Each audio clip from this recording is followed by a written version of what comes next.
Sir मियाँ साहब ने खुद कहा था मैं नजरियाती हूँ, इसका मतलब वो नजरियाती नहीं है। उन्होंने कहा कि हर एक सवाल किया जाता है, जवाब में कहा जाता है अगर मैं तकरीरें कर करके कहूँ जी मैं तो नजरियात का हामिल हूँ और कोई नहीं है, सवाल के तो जवाब में नजरियाती कहना ठीक। नजरियात की बात करती थी, यार बहुत अच्छी बात, आप नजरियाती हैं, खुदा हाफिज, अगली क्या बात है, आप क्या कहना चाहते हैं? अगली तो लगता है कि अब अगली सियासत मुस्लिम लीग नून वर्सेस पीपल्स पार्टी की सियासत। हमने उनसे इलेक्शन लड़ना है, उन्होंने हमसे इलेक्शन लड़ना है।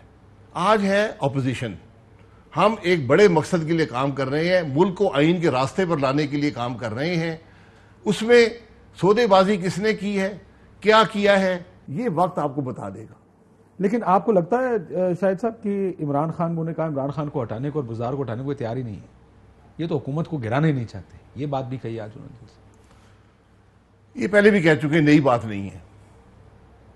हटाना असूल पर सौदेबाजी करके नहीं हटाना चाहते, डील करके नहीं हटाना चाहते, पाकिस्तान का सौदा करके नहीं हटाना चाहते। हम बात कर रहे हैं आइन की। आइन जब तक मुल्क का निज़ाम आइन के मुताबिक नहीं चलेगा, यही तहरीक है पीडीएम की, जिसको छोड़कर ये हजरात गए हैं। सर ये वैसे बताएं ना, ये मैं आपकी बात समझना चाहता हूँ, जिसको नजरिया कहते हैं, उस नजरिए के तहत गिलानी साहब का कम वोटों के बावजूद सेनेट इलेक्शन जीतना हलाल है और उनका सेनेट का लीडर ऑफ द अपोजिशन बनना हराम है। ये मुझे कोई आप अपना फर्क बताएं ना कि उसके ऊपर क्यों शादियाने आपने इतने बचाए और आपके लोग यूं यूं करते रहे असेंबली में खड़े, जिस वक्त गिलानी साहब मैं आपको पहले भी बता चुका हूं, एक इलेक्शन हुआ, उसमें सीक्रेट इलेक्शन, उसमें वोट डाले गए, गिलानी साहब को वोट पड़ गए, वो जीत गए। सर यही तो सीक्रेट इलेक्शन, सीक्रेट इलेक्शन का हुआ था, vote of no confidence secret हुआ था, उसमें वोट पड़ गए, आपने कहा कि ये सारी रली मिली है, ये तो माजरत से कहता हूं, जब आप वोट ऑफ कॉन्फिडेंस देने जाते हैं, मेंबरान दे रहे होते हैं, यहां पर एक वोटर है जो कौमी असेंबली का मेंबर है, वो वोट दे रहा है, अगर वो किसी वजह से अपने उम्मीदवार को पसंद नहीं करता, वो वोट दे देता है। सेनेट में 64 हजरात ने खड़े होकर रेजोल्यूशन की हिमायत की, अगर उनमें हिम्मत थी ना तो वो कहते अब नहीं है रेजोल्यूशन के हक में, और बेइज्जती कराई कि उसके आधे घंटे बाद जो खड़े हुए तो 50 से कम थे। ये मसला है, इनको दोनों से इक्वेट ना करें। गिलानी साहब जब हार गए तो जीत गए तो हम भी उनके साथ थे। उसके बाद फैसला हुआ कि leader of the opposition Pakistan Muslim League Noon से बनेगा, दुआ करके उठे, उसके बाद जाके हुकूमती बेंचेस से 4 बंदे पकड़े और लीडर ऑफ द अपोजिशन बन गए। ये उनको मुबारक हो, मैं उनको मुबारकबाद दे चुका हूं। लेकिन आप सर कहते हैं खुलकर कहें, यानी लोग जो आपने वो 64 लोगों की बात की जिस वक्त आपके पास ऑपोजिशन के पास अक्सरियत थी, 64 लोग खड़े होकर कहा हम वोट ऑफ नो कॉन्फिडेंस लाना चाहते हैं, लेकिन वोट 50 से कम जी। पीटीआई के किसी बंदे ने खुल के कहा है कि मैं गिलानी साहब को वोट डालूंगा, मैं नहीं डालता? उसके सामने बैलेट बॉक्स है, जाके डाल दिया है। उसमें भी बैलेट बॉक्स, यहां अगर आप में हिम्मत थी आप रेजोल्यूशन के हक में ना खड़े होते।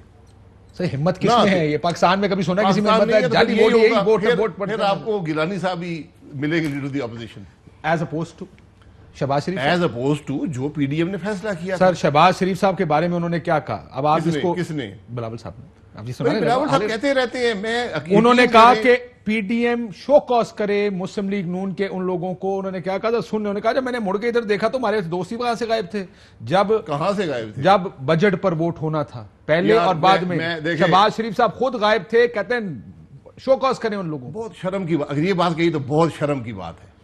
वो खुद ताजियत कर चुके थे शहबाज शरीफ साहब से, उनके बहनोई इंतकाल कर गए थे, वहां पर हमारी पार्टी की बड़ी अक्सरियत मौजूद थी, हमें पता था कितने वोट होते हैं। हमजुल्फ नहीं है, बहनोई नहीं है, मेरे ख्याल हमजुल्फ है जी, हमजुल्फ है, कजन भी है। हाँ। तो वो सब कुछ पता था।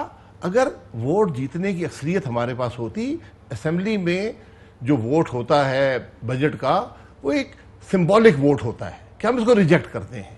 अक्सरियत हमारे पास नहीं है असेंबली की, जैसे गिलानी साहब के इलेक्शन में नहीं। तो ये बिलावल साहब सब कुछ जानते हैं, नहीं जानते तो हमसे पूछ ले। लेकिन क्यों फिर ठट्ठे लगा रहे हैं? तकलीफ शो कॉज की है, मैं जानता हूं उनकी तकलीफ को, उनको तकलीफ पीडीएम ने शो कॉज भेजा था, बहुत तकलीफ है, वो तकलीफ रफा हो जाएगी। मौलाना साहब और आप, क्या पीपल्स पार्टी अब इस बयान के बाद रास्ते पहले से बंद थे या बंद हो गए?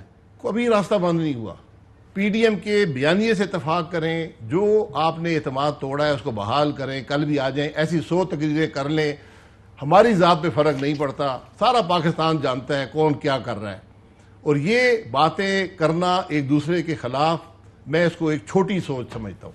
सर वो कहते हैं कि आज भी अगर आप वोट ऑफ नो कॉन्फिडेंस लाना चाहते हैं प्राइम मिनिस्टर के खिलाफ, आप वोट ऑफ नो कॉन्फिडेंस लाना चाहते हैं चीफ मिनिस्टर पंजाब के खिलाफ, तो हम आपके साथ हैं, अपने बंदे देंगे। मेरा मुंह ना खुलवाए यार, खोल दें सर। मेरा नहीं, ना खुलवाए, यकीन कर। अगर उनको शर्म नहीं है, मुझे कम से कम कुछ हया है, यकीन करें। उनको शर्म नहीं है?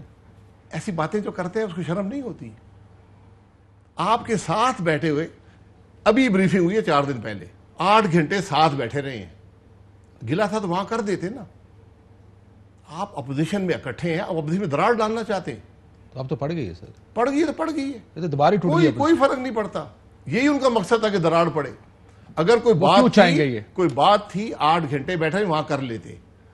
अभी भी बात है, आकर असेंबली के फ्लोर पे कर। ये तो नहीं हो सकता था ना आर्मी चीफ को कहें या डीजीआईएसआई को कहें सर तुसी रुको जरा, हम वापसी बात करें। साथ बैठे हुए थे, उन्हें कहते, चंद दिन पहले तो तारीफें कर रहे थे उनकी असेंबली में तकरीर करके। पहले उन्होंने कोशिश की हमारी पार्टी के अंदर दरार पड़ जाए, मैं शहबाज शरीफ की तारीफें करूं, दूसरों की ना करूं तो ये दरार पड़ जाएगी। वो नहीं हुआ, आप शहबाज शरीफ के पीछे लग गए। ये मैं बाज़रत से कहता हूं कि आज इस मुल्क में हर आदमी पाकिस्तान मुस्लिम लीग नून से खाइफ है। हुकूमत को और कर रहा है। कौन कर रहा है? हुकूमत भी बात करती है पाकिस्तान मुस्लिम लीग नून की, ऑपोजिशन भी बात करती है पाकिस्तान मुस्लिम लीग नून की। तो आप इन सब की बड़ी मेहरबानी है, उन्होंने हमें इस काबिल समझा है। अपनी सियासत करें, अपने मामलात को दुरुस्त करें। अहम तरीन खबरें अब एक क्लिक की दूरी पर, हर लम्हा बाखबर रहने के लिए सब्सक्राइब करें हमारा YouTube चैनल। अपने मोबाइल फोन से मुल्की और बैनुल-अक़वामी अहम खबरों तक रसाई के लिए डाउनलोड कीजिए मोबाइल ऐप। बामसूख ज़राए से मुसद्दिका खबरों, तज्ज़ियों और तबसरों से मुस्तफीद होने के लिए विजिट कीजिए पाकिस्तान की सबसे बड़ी न्यूज वेबसाइट। ARY न्यूज पहुंचा रहा है खबरें सबसे पहले आप तक, ताकि आप रहें हर लम्हा बाखबर।